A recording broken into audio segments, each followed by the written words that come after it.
Welcome to TG24 TV. నేను సుమలత.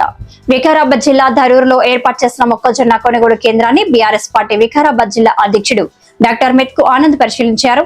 కొనుగోలు ప్రక్రియ, రైతులకు అందుతున్న సౌకర్యాలు, తేమ శాతం, మద్దతు ధర అమలు వంటి అంశాలపై రైతులను అడిగి తెలుసుకున్నారు.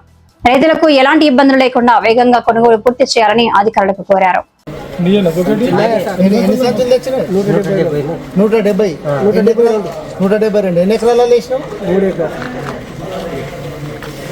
ముఖ్యమంత్రి గారి జిల్లా, అదేవిధంగా మన వికారాబాద్ నియోజకవర్గం స్పీకర్ గారి నియోజకవర్గం.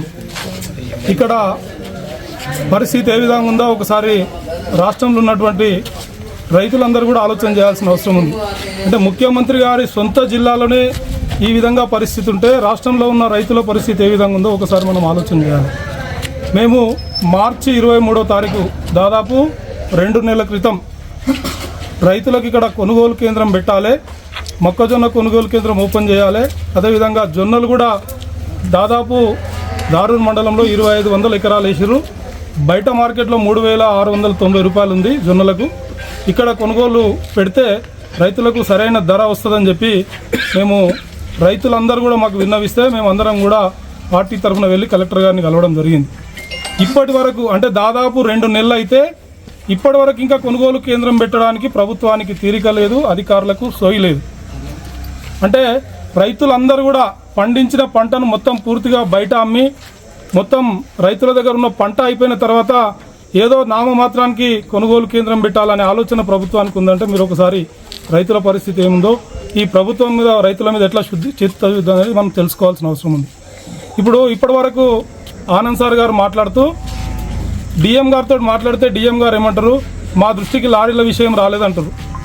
గత నెల 18వ తేదీ రోజు గౌరవనీయులు మాజీ మంత్రివర్యులు సవితా ఇంద్రారెడ్డి గారు, జిల్లా పార్టీ అధ్యక్షులు మాజీ ఎమ్మెల్యే ఆనంద్ సార్ గారు నాగసన్పల్లి, తరిగోపుల ఇట్లా కొన్ని గ్రామాలు తిరగడం జరిగింది. ఆ రోజు రాష్ట్ర ప్రభుత్వం దృష్టికి వెళ్తుంది, రైతుల తరఫున మాకు వ్యతిరేకమవుతుందనే ఒకే ఒక ఉద్దేశంతో నామమాత్రానికి ఇక్కడ కొనుగోలు కేంద్రం పెట్టి మీరు ఇప్పటికీ ఈరోజు స్పీకర్ గారు దారి వస్తున్నట్టు నేను ఆయనకు ఒక విజ్ఞప్తి చేస్తా ఉన్నా రైతుల తరఫున.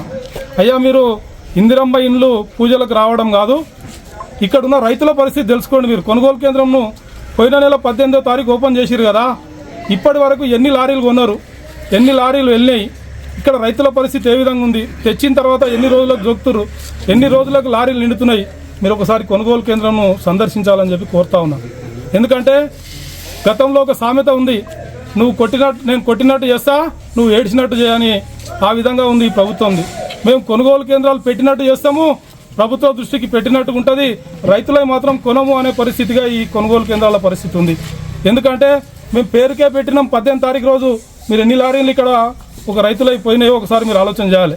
ఎందుకంటే ఇక్కడ రైతులను ఇబ్బంది పెడితే వాళ్ళు దళారులకు అమ్ముకుంటారు, వాళ్ళు రైతులు నష్టపోతారు. కాబట్టి మేము ఏదో ప్రభుత్వం తరఫున పెట్టినట్టు చేసి ఏదో నెలకు ఒక లారీ లేపితే 2 లారీలు లేపితే సరిపోతుంది, రైతులు మాత్రం నష్టపోవాలనే విధంగా ఈ ప్రభుత్వం చేస్తుంది. ఎందుకంటే ప్రభుత్వానికి కొనుగోలు చేయాలనే చిత్తశుద్ధి ఎక్కడ లేదు. ముఖ్యమంత్రి గారి జిల్లాలనే ఈ విధంగా ఉంటే మరి మిగతా జిల్లాల పరిస్థితి, మిగతా రైతుల పరిస్థితి ఏందో మనం ఒకసారి ఆలోచన చేసుకోవాలి. కాబట్టి రైతులను నిండా ముంచడానికి ప్రభుత్వం సిద్ధంగా ఉంది. రైతులారా, ఇప్పటికీ నేను మిమ్మల్ని కోరుకుంటున్నా, ఈ ప్రభుత్వం రైతు వ్యతిరేక ప్రభుత్వం. రైతులను మళ్ళా ఆత్మహత్యలు పోవాలి, కరెంటు సరిగా ఇయ్యదు, నీళ్లు సరిగా రావు, ఈ విధంగా ప్రభుత్వం రైతులను ఇబ్బంది పెట్టిస్తున్న, పెట్టుబడి సరిగా రాకుండా ఇబ్బంది పెట్టే పరిస్థితి మనం అందరం కూడా చూస్తూ ఉన్నాం. కేసీఆర్ గారి ప్రభుత్వంలో రైతులను రాజు చేయాలనే ఉద్దేశంతో ప్రతి రైతుకు కూడా 24 గంటల కరెంట్ ఇచ్చి రైతులకు పుష్కలంగా చెరువులను మంచిగా చేయించి నీళ్లు ఉండే విధంగా చూసి పెట్టుబడి అందించి సమయానికి, అదేవిధంగా ఎరువులను సరిగా సమయానికి అందిస్తే రైతుల పరిస్థితి ఏ విధంగా ఉండే, ఇప్పుడు ఏ విధంగా ఉంది. మీరు నిజంగా దమ్ముంటే దీనికి భయపడే ఈరోజు సహకార సంఘాల ఎన్నికలు పెట్టలేక తప్పించుకునే పరిస్థితి మనం అందరం కూడా చూస్తూ ఉన్నాం. ఏ విధంగా దొడ్డిదారిన మా చైర్మన్లను చేసుకోవాలి, రైతులు ప్రశ్నించకుండా ఏ విధంగా ఉండాలి అనే విధంగా ఈరోజు ఈ ప్రభుత్వం చూస్తూ ఉన్నది.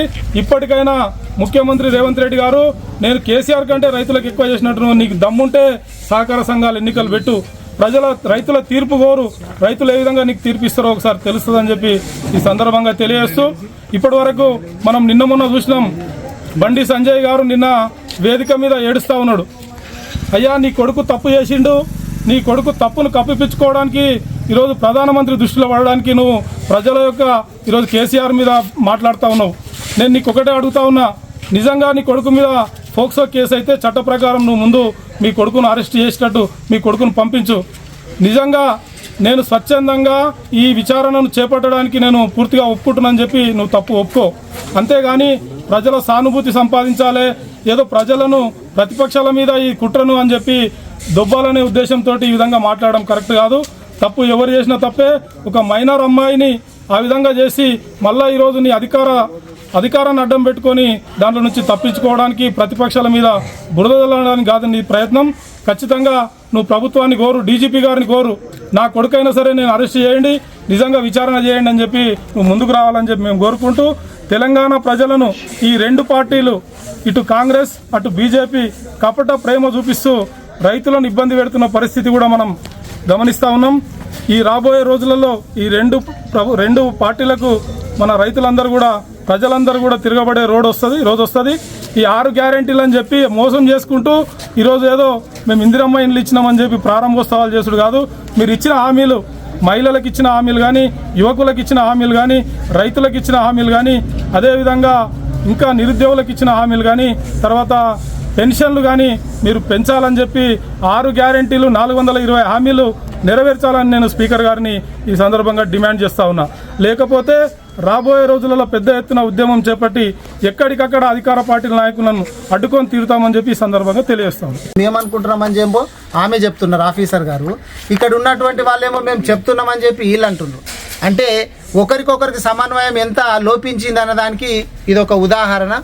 అదే కాకుండా దారూర్ మండలంలోని ఇక్కడ గట్టెపల్లి మండలంలో వడ్ల కొనుగోలు కేంద్రము ఓపెన్ చేసిండ్రు. గట్టెపల్లిలో వారం క్రితం ఓపెన్ చేసిండ్రంట. కానీ ఇప్పటి వరకు ఒక గింజ కూడా కొనలే.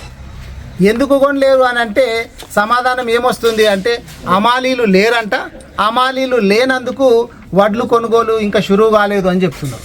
నేను దానికి సంబంధించినటువంటి ఆఫీసర్ తోటి మాట్లాడితేనేమో మా దృష్టికి ఎవరు తీసుకురాలేరు అట్లనా, అయితే మేము అనుకుంటామంటే ఇంత దారుణమైనటువంటి సమన్వయ లోపము అధికారుల మధ్యలో ఇక్కడ ఉన్నటువంటి ఇన్ఛార్జీల మధ్యలో ఉన్నారంటే ఇక్కడ నలిగిపోతున్నది మాత్రము రైతులు. ఆరుగాలం కష్టపడి వాళ్ళు పంటలు పండించి మీరు ఎట్లాగూ పంట సాయం చేస్తలేరు, ఎగ్గొడుతున్నారు. అక్కడ ఆ రైతు బంధు చక్కగిస్తలేరు, తర్వాత యూరియా చక్కగిస్తలేరు.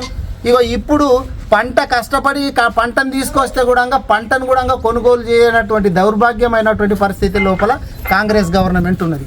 అదే కేసీఆర్ గారు గవర్నమెంట్ ఉన్నప్పుడు ప్రతి ఊర్లో కొనుగోలు కేంద్రాన్ని పెట్టి ఆ ఊళ్ళోనే మొత్తం కూడా కొనుగోలు చేసి రైతులను ఆదుకున్నటువంటి ఘనత కేసీఆర్ గారు.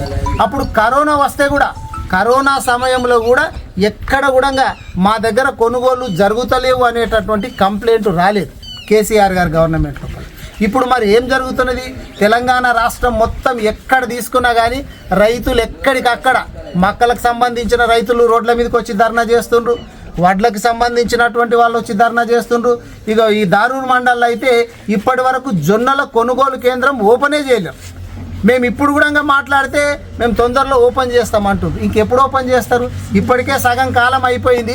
రైతులందరూ కూడా ఎక్కడ ఇవి నానిపోతాయి అని చెప్పి అగ్వకు అమ్ముకొని నష్టపోతున్నటువంటి సందర్భాలు మనం చూస్తున్నాము.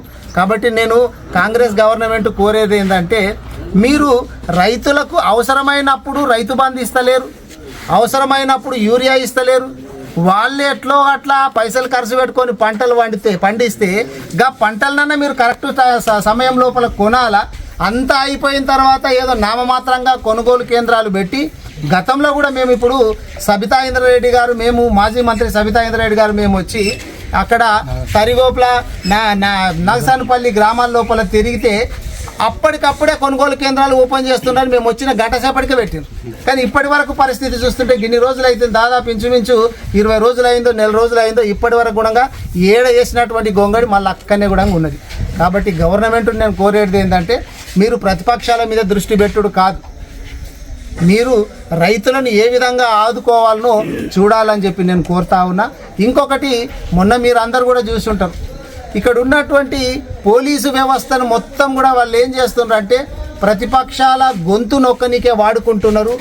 చిన్న పోస్టు పెడితే ఇగో ఇక్కడ చక్కగా పనిచేస్తలేదు గవర్నమెంట్ అని చెప్పి చిన్న పోస్టు ప్రతిపక్షాలు పెడితే వాళ్ళ మీద కేసులు పెట్టడానికే చూస్తున్నారు తప్ప పోలీసులను సక్రమంగా పనిచేస్తనిస్తలేరు ఈ కాంగ్రెస్ వాళ్ళు. కాబట్టి ఏమవుతున్నది, నేషనల్ రిపోర్టు తీసుకుంటే క్రైమ్ రేటు తెలంగాణ రాష్ట్రం లోపల దాదాపు 19% పెరిగింది. ఈసారి 19% పెరిగింది. ఇంకా సివియర్ క్రైమ్స్, చాలా ఘోరమైనటువంటి నేరాలు చూస్తే దాదాపు 150 నుంచి 170% పెరిగింది. తెలంగాణ రాష్ట్రంలో ఏం జరుగుతున్నది మరి? పట్ట పగలు నగల షాపులలో, వేరే షాపులలో దొంగలు పోయి తుపాకులు చూపించేసి భయపెట్టించేసి దోపిడీలు జరుగుతున్నాయి. మన వికారాబాద్లో కూడా పట్ట పగలు దొంగలు తిరుగుతున్నారు. జస్ట్ తాళమేసి ఉంటే చాలు ఇట్లా మొత్తం దోసుకొని పోతున్నారు అని చెప్పి చూస్తున్నారు. మరి ఎక్కడ చూసినా కానీ అమ్మాయిల మీద అఘాయిత్యాలు జరుగుతున్నాయి. పట్ట పగలు మొన్న చూసినాం హైదరాబాద్ లోపల ఐఏఎస్లు ఐపీఎస్లు ఉండేటటువంటి ఆ కాలనీలో కూడా మాజీ ఐపీఎస్ ఆఫీసర్కే రక్షణ లేకపోతే ఆమె కూడా మర్డర్ చేయబడితే ఇంకా తెలంగాణ రాష్ట్రంలో పోలీస్ వ్యవస్థ ఏం చేస్తుంది? నిఘా వ్యవస్థ ఏం చేస్తుంది? క్రైమ్ రేటు ఇంత దారుణంగా పెరిగిపోతుంటే మీరు ఏం చేస్తున్నారు? సైబర్ క్రైమ్ లోపల అయితే తెలంగాణ రాష్ట్రం అనేటటువంటిది సైబర్ నేరాలలో తెలంగాణ రాష్ట్రము భారతదేశం మొత్తంలో కూడా నంబర్ 1గా ఎదిగింది. నేను తెలంగాణ రాష్ట్రాన్ని తీసుకుపోతా, సాంకేతికంగా తీసుకుపోతా అంటే రేవంత్ రెడ్డి గారు అనుకుంటే ఏందో అనుకున్నాం. కానీ సాంకేతికంగా ఎక్కడికి తీసుకుపోయాడు అంటే సైబర్ క్రైమ్లలో సాంకేతికంగా నంబర్ 1కు చేర్చింది. ఇక మొన్ననే చూసినాం మన మంత్రి గారు, సహాయ మంత్రి, కేంద్ర హోంశాఖ సహాయ మంత్రి బండి సంజయ్ గారు సుపుత్రుడు చేసినటువంటి ఘనకార్యాలు మనం చేస్తున్నాం. చిన్న అమ్మాయి, మైనర్ అమ్మాయి లైంగికంగా వేధింపులకు గురి చేసుడే కాకుండా 3 నెలల నుంచి ఆ అమ్మాయి తల్లిదండ్రులు పోయి మాకు న్యాయం చేయండి అని చెప్పి ఆ పోలీస్ స్టేషన్ దగ్గర పోతే వాళ్ళు కేసు నమోదు చేయలేరు. మొన్నటికి మొన్న మోడీ గారు వస్తున్నారు, మీరు కేసు నమోదు చేస్తారా లేకపోతే మేము పోయి మోడీ గారి సభ లోపల ఆత్మహత్య చేసుకోవాలని చెప్పి బెదిరిస్తే అప్పుడు నామమాత్రంగా పోక్సో కేసు అనేటటువంటిది నమోదు చేసింది. కానీ ఇప్పటి వరకు కూడా ఎఫ్ఐఆర్ కాపీ ఇవ్వలేరంట. కానీ పోక్సో కేసు ప్రకారం ఏంటంటే నిందితుడిని వెంటనే అరెస్టు చేయాలా, తీసుకుపోయి మెజిస్ట్రేట్ ముందర పెట్టాలి. కానీ 48 గంటలు అవుతున్న దాదాపు నిందితుడు దొరుకుతలేడంట. ఎందుకంటే అవతల ఉన్నది పోలీసు సహాయ మంత్రి కదా, కేంద్రానికి సంబంధించినటువంటి సహాయ మంత్రి. మరి అదే చిన్నలు మా వాళ్ళు పోస్టులు పెడితేనే, ఈ సోషల్ మీడియాలో పోస్టులు పెడితేనే తీసుకుపోయి జైళ్ళకు పంపిస్తున్నటువంటి మీరు మరి ఒక మైనర్ అమ్మాయిని అట్లా బండి సంజయ్ గారి కొడుకు ఇబ్బంది పెడితే ఆయనను అరెస్ట్ చేయాల్సింది మీరు, మళ్ళా ఉల్టా ఆ అమ్మాయి మీదనే హనీ ట్రాప్ అని చెప్పి మమ్మల్ని ఇబ్బంది పెట్టింది అని చెప్పి కరీంనగర్ లోపల పోలీస్ స్టేషన్లో కేసు పెట్టిండ్రంట. ఉల్టా వాళ్ళ మీద, బాధితుల మీద కేసు పెట్టిండ్రంట. అసలు ఇంత జ్ఞానం ఉందా? హనీ ట్రాప్ అనేటటువంటిది మైనర్ అమ్మాయిలకు వర్తిస్తుందా? ఆ అమ్మాయి 18 సంవత్సరాలు నిండలే. 18 సంవత్సరాలు నిండని అమ్మాయికి హనీ ట్రాప్ అనేటటువంటిది వర్తించదు. ఈ మాత్రం కూడా జ్ఞానం లేకుండా ఇక్కడ ఉన్నటువంటి బండి సంజయ్ గారు కావచ్చు, ఆయన ఇంకా ఒక బీజేపీ నేతనంట, సంగప్పనంట ఎవరో, ఆ సంగప్ప ఇదంతా కలిసి మళ్ళీ ఉల్టా ఈయననే బెదిరిస్తున్నారంట. ఈ తల్లిదండ్రులను, బాధిత కుటుంబాన్నే మళ్ళీ బెదిరిస్తున్నారంట. మాకు ఇంత పలుకుబడి ఉన్నది, అంత పలుకుబడి ఉన్నది, మీరు ఏం చేసుకుంటారో చేసుకోండి, మీ నామరూపాలు లేకుండా చేస్తామని చెప్పి బెదిరిస్తున్నారంట. గతంలో ఇదే బండి సంజయ్ గారి సుపుత్రుడు భగీరథ్ గారు అంతకుముందు చదివేటటువంటి కాలేజీలో, మహేంద్ర యూనివర్సిటీలో కూడా పిల్లలను, తోటి విద్యార్థులను కొట్టినటువంటి సందర్భాలు చూసినాం, ర్యాగింగ్ చేసినటువంటి సందర్భాలు చూసినాం. ఇగో మరి ఇటువంటి ఆయనను ఎట్లా చేస్తారు? ముందు బండి సంజయ్ గారిని బర్తరఫ్ చేయాలి, లేకపోతే బండి సంజయ్ గారే స్వచ్ఛందంగా రాజీనామా చేయాలి.